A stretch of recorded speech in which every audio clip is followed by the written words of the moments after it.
ఒరే హర్ష, ఏమైందిరా? ఏమైందిరా? ఎక్కడ్నుంచి ఫోను? చెప్పరా, నిన్నే అడిగేది. కాళీని చంపానంటూ నాన్న పోలీస్ స్టేషన్కెళ్ళి లొంగిపోయారంట.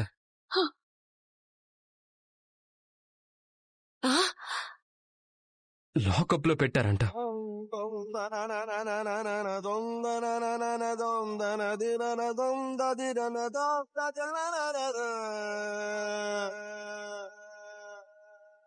భగవంతుడా, మళ్ళీ పరీక్ష పెడుతున్నావేంటయ్యా?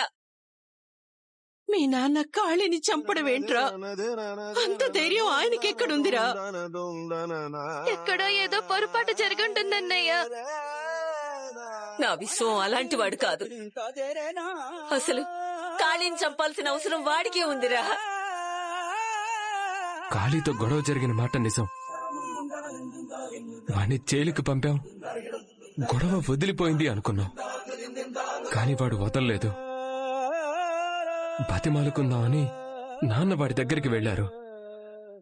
నేను నాన్నకి తెలియకుండా ఫాలో అయ్యాను. అక్కడ జరిగిన చిన్న తోపులాట్లో ప్రమాదవశాత్తు బిల్డింగ్ పైనుండి పడిపోయాడు.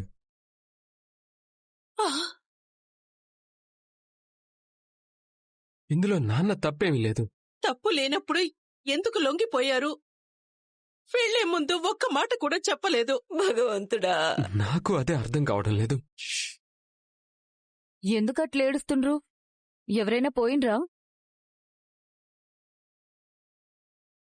నీ నోటికి అంతకంటే మంచి మాటలు రాబా వదినా. అరే, తప్పేం మాట్లాడినా? కట్టగట్టుకుని ఏడుస్తుంటే అడిగినా. మా నాన్న ఎవడో రౌడీ వెధవని చంపానని పోలీసులకి లొంగిపోయారు, లాకప్ లో ఉన్నారు.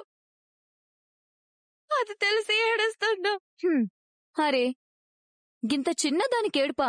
ఉండు చెప్తా. మామయ్య మొగోడనిపించుకున్నాడు, గర్వపడాలే. ఎవరికి కాల్ చేస్తున్నావు? మా బాపుకి. 2 నిమిషాల్లో మామయ్యని ఊరేగింపుతోని ఇంటికి తీసుకొస్తాడు. మనం హారతి పళ్ళం రెడీ చేసుకోవడమే లేటు. చూడు, మా నాన్న నేను విడిపించుకుంటాను. ఎవరి సహాయం అక్కర్లేదు. చెప్పనివరా, తప్పే ఉంది. మీ నాన్న ఇంటికి రావడమే కదా మనకు కావాల్సింది. అమ్మా, ఎస్ఐ గారు స్టేషన్కి రమ్మన్నారు. వెళ్లి ముందు నాన్నతో మాట్లాడదాం.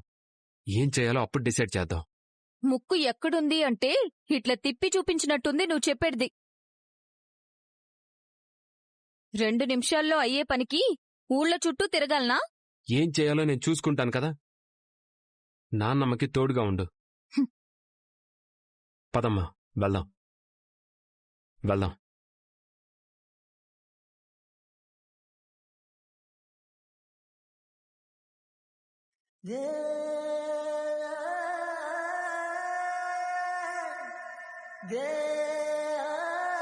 నీకు పార్టీ టికెట్ ఇయనికి పిలిచిండా, పనిష్మెంట్ ఇయనికి పిలిచిండా బాబు? నువ్విప్పుడు ఎమ్మెల్యే కాకపోవచ్చు, నీకంటూ పేరు ఇజ్జత్ ఉన్నది. ఇట్లా వెయిట్ చేసుడేంది బాబు? నాకు బి అదే అనిపిస్తుందయ్యా. ఓ మేనేజర్, ఇట్రా. సార్, మేమొచ్చిన సంగతి ప్రెసిడెంట్ షాప్ మర్చిపోయిండేమో, ఒక్కసారి ఫోన్ చేయి. అది సార్ బయటికి పోయినప్పుడు ఏదైనా ఇంపార్టెంట్ వర్క్ ఉంటే తప్ప మేం ఫోన్ చేయకూడదు. అవి మాకిచ్చిన ఇన్స్ట్రక్షన్స్. అయినా సార్ ఎవరికైనా అపాయింట్మెంట్ ఇస్తే మర్చిపోరు.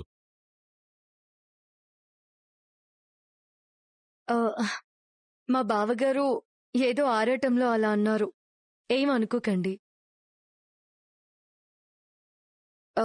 నేను సారీ చెప్తున్నాను. మేం వెయిట్ చేస్తాం, ఏం కాదు.